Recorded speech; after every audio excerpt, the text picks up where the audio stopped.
Imagine discovering you're just a toy for a laughing god. While my brothers died, Olympus cheered. I did the impossible. I made the goddess of love scream in agony and forced the god of war to flee like a coward to Zeus. I am Diomedes. I didn't come for glory. I came to break their game. Forget marble statues. The ancient world was a grim spectacle, run by divine hunters who demanded human sacrifice and destroyed lives on a whim. We're peeling back the layers of their madness. This is Shroud of Lore. Zeus betrays his own heroes, and coward Paris hides behind a woman's skirts. While thousands of warriors perish from the treacherous arrow of a traitor, mortal Diomedes begins to carve the flesh of the gods themselves. He does not know that for Olympus, this bloody slaughter is merely entertainment. But that madness had not yet descended.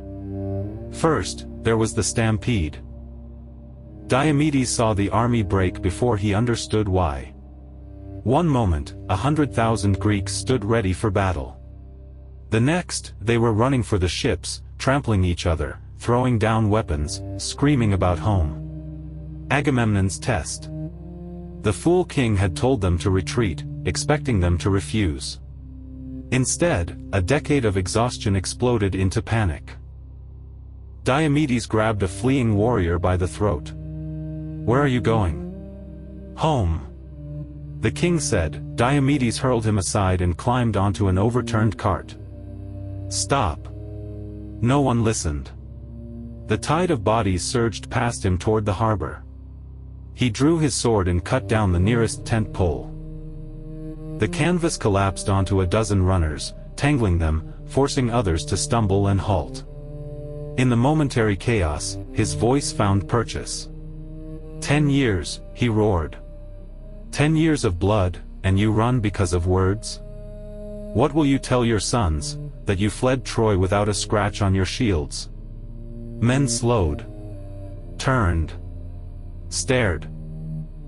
I don't care what Agamemnon dreams. I came here to fight. Anyone who reaches those ships before Troy burns is no brother of mine. Old Nestor pushed through the crowd. The son of Tydeus speaks truth. We stay. The tide reversed. Shame-faced warriors retrieved their weapons. The army reformed. But Diomedes felt no triumph. Something was wrong, a tension in the air, a silence where birds should sing. The gods were watching. And they were hungry. A herald sprinted from the Trojan lines. Single combat. Menelaus against Paris. The winner takes Helen. Finally, Diomedes thought. Let the coward face consequences. He was wrong. Menelaus fought like a man possessed.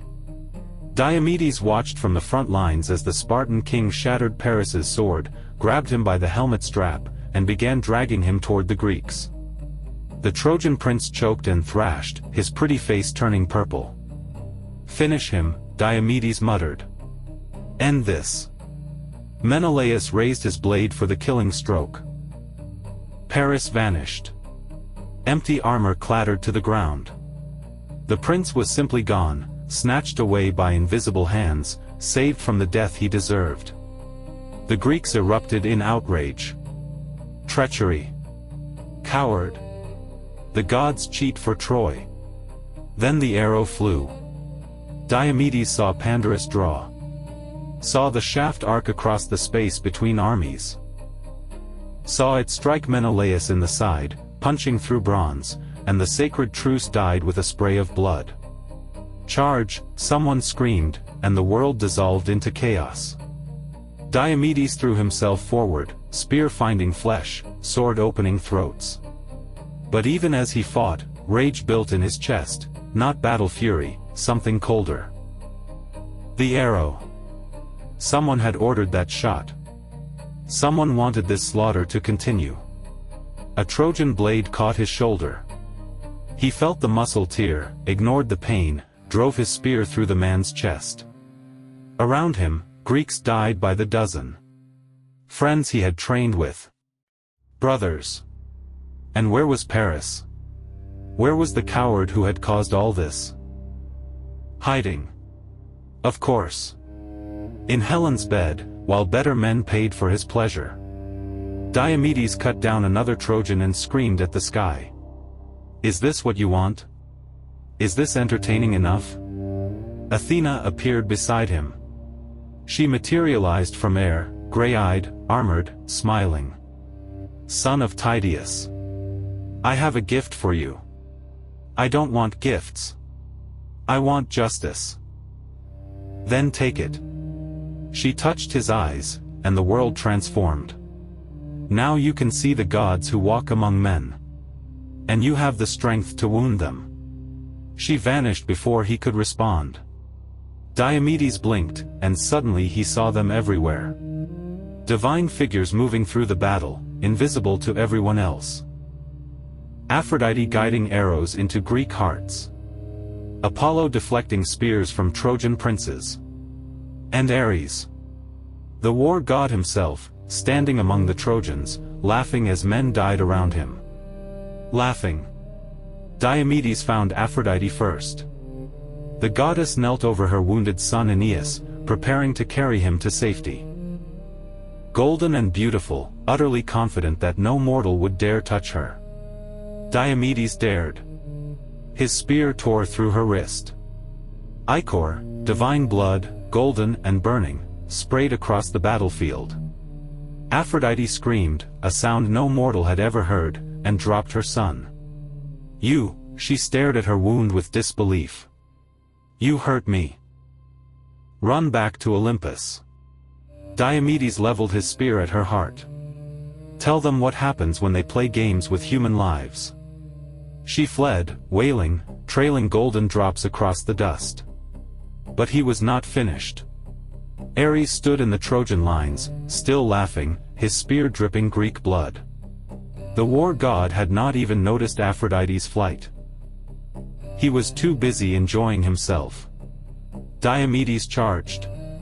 Immortal? Ares grinned down at him. You dare? You're not a god. You're a spectator who forgot he could bleed. His spear flew true. Athena's gift guided it past divine armor, into the war god's belly. Ares's grin became a howl that shook the earth.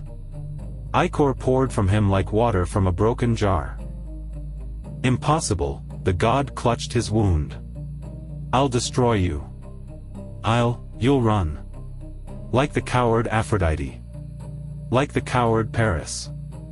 Diomedes raised his sword. Go. Ares fled to Olympus, screaming for Zeus. And then Diomedes heard it. Laughter. Not angry, delighted. Rolling down from the heavens like thunder. He looked up and saw them. All of them. The gods of Olympus, watching from their golden thrones, applauding like spectators at a play. Zeus smiled. Hera clapped her hands. Even Athena, his patron, his gift-giver, was laughing. They had wanted this. Planned this. Given him the power to wound God specifically so he would do it. Because watching a mortal strike back was more entertaining than watching mortals simply die. His rage. His defiance. His impossible victory. All of it was part of the show. Diomedes stood on the corpse-strewn field, ichor drying on his spear, and understood at last. He could wound gods. He could not defeat them. Everything he did only amused them more. Around him, Greeks and Trojans continued slaughtering each other, puppets who didn't know they were dancing on divine strings. The laughter faded. Diomedes did not move. A Trojan charged him. He sidestepped, broke the man's arm, let him fall screaming. Another attacked. Same result. He was not fighting anymore, just surviving, his body moving while his mind burned. Then he saw Sthenelus. His closest friend, his charioteer, was surrounded. 3 Trojans drove him back toward a ravine. Sthenelus' shield was shattered, his sword arm bleeding. In moments, he would die, One more corpse for the gods' amusement. Diomedes moved. He did not think about divine games or immortal laughter. He only knew that his friend needed him. His spear took the first Trojan through the back. His sword opened the second from shoulder to hip. The third turned to face him and died with surprise still on his face. Sthenelus collapsed against him. "I thought. You thought wrong. Can you walk?" "I think so." Diomedes looked across the battlefield. Everywhere, Greeks fought alone, died alone, while the gods watched and smiled. But they did not have to die alone. They did not have to fight for divine approval that would never come. They could fight for each other. Argives. His voice cut through the chaos. "To me." His men responded, those who still lived, those who could still stand. They formed around him, shields locking, spears ready. "We're withdrawing. Together. No one left behind." But the battle is a game we cannot win. But we can choose how we play it. Diomedes pointed toward the Greek camp. "Move." They moved. Shields covering each other, spears discouraging pursuit. Other Greeks saw them and followed, not routing but retreating, with discipline and purpose. As they reached the camp, Diomedes looked back. The gods were still watching, he knew. Still waiting for him to rage, to charge back in, to die gloriously for their entertainment. Instead, he sat by his fire and cleaned his wounds. Sthenelus brought him water. "They say Ares himself has sworn vengeance on you. Let him swear. You wounded 2 gods today. That should mean something." Diomedes looked at his friend, alive, breathing, here because Diomedes had chosen to save him instead of chasing glory. "It means nothing to them. But it means something to me." He clasped Sthenelus' shoulder. "Tomorrow we fight again. Not for gods, not for kings, not for Helen. For us. For our brothers. And if the gods laugh?" Diomedes smiled grimly. "Let them. They live forever, so they've forgotten what makes life valuable. We haven't." Above, the stars wheeled cold and distant. The gods returned to their feasting, already planning tomorrow's entertainment. But in the Greek camp, mortal men rested together, bound by something the immortals would never understand. The show would continue. The war would grind on. And somewhere on Olympus, the laughter would echo forever. But Diomedes had found his answer. Not victory over gods, that was impossible. Victory over their game. He would fight, and perhaps he would die, but he would do it on his own terms, for his own reasons, beside men he had chosen as brothers. The gods could keep their laughter. He had something better.